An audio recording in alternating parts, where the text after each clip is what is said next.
What's up, everyone? Today we are going to be checking out what I consider the best clone on the market today. This is the Wampler Tumnus.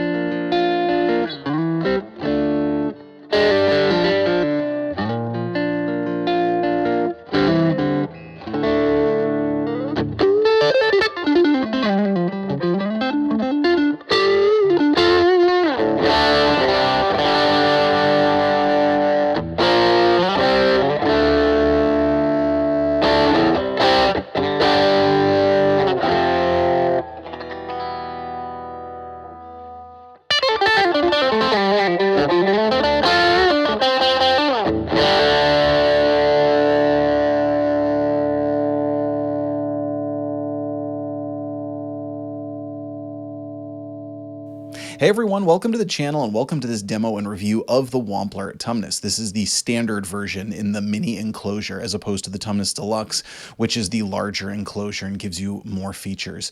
The Wampler Tumnus Standard is, in my opinion, the best clone that's on the market for a number of reasons. First of all, obviously tone. I think this one stands up to pretty much anything that's out there. Now, I do want to pretty quickly clarify that when we talk about clones, I don't actually necessarily mean it's the best in the sense that it's the closest to the actual Klone Centaur.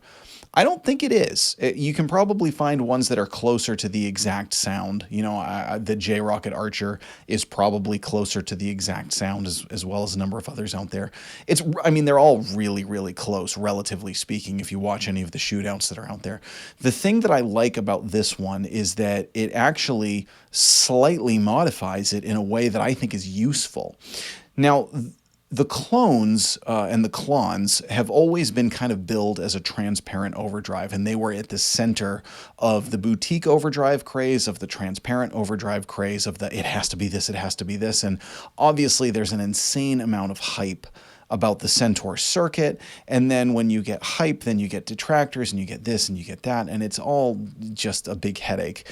The thing that I've always thought was ridiculous about it is when you got people criticizing it and saying, like, you know, well, is it really that good? Is it really $7,000 better than my EHX Soul Food? And it's like, you know, that's like saying, is an actual 59 Les Paul $300,000 better than a Murphy Lab? It's not actually about the difference in tone. It's about the fact that one is a real collector's item and a piece of guitar history, and the other is based more on function. I mean, obviously the Murphy Lab Zerks, it's not a great metaphor, but you get what I'm saying, hopefully. Now, I've never actually played an original Centaur. I have played a KTR, and obviously even that, the writing on it says that the creator of the pedal doesn't even like the hype. So all that aside, it is a very good circuit. It's a very, very useful drive. It's not transparent, in my opinion. I think one of the things that it does that kind of gives it the guise of transparency is that your EQ gets boosted a little bit in a way that sounds like your amp is louder. But I always thought they had their own character. They have this upper mid-rangey snarling thing that they do that's different than other pedals. Very, very useful in a live setting because that upper mid-ranginess really punches. And so, you know, they're great for just giving yourself a little EQ boost, a little gain boost in a way that just sings and sits perfectly in a band mix. Now, I have worked with Wampler a number of times before, but this is not a sponsored review. I actually love Wampler. They make some of my favorite drives on the market, so maybe in that sense I'm just biased, but I really think this one, the EQ is just tweaked slightly. It doesn't sound like it has some of the same woofy lower mids that sometimes some clones or clones or whatever can have. I think this one is just voiced absolutely right. Now, this is not a true bypass. This is a buffered bypass. That's a big deal with it as well. So it works great on larger pedal boards and stacks well with other overdrive pedals as well. So let's get back into it and hear more of a full rundown. Now, today I am plugging into a Fender Super Reverb because, as far as I know, the original Centaur was actually designed to push a twin reverb. I could be wrong about that. You can check me on that, but let's jump back in and give it a full run through.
right, now let's go back to the Telecaster and hear a full run through on single coils as well.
Now, at the price point, again, the price point, the fact that it's a mini pedal, I love the fact that he called it the Tumnus. I think it's almost got a tongue-in-cheek thing to it, because, you know, there are other clones out there that really lean more into the mythical thing. And, like, you know, I mean, I've read the Chronicles of Narnia to my kids, like, so I love that story anyway, but it's also, you know, Mr. Tumnus is kind of a slightly ridiculous character. So I think they hit the right mark as far as, like, you know, kind of honoring it, doing their own thing, having a little bit of a sense of humor about it. I think this is a fantastic pedal. I am going to link below to where you can check this out. That is an affiliate link. If you do your shopping through that link, whether you get this pedal or anything else that supports me at no additional cost to you, please let us know what you think of this pedal. Is this up on your list? I think these really sit in a great place. And I've, you know, had the germanium one too.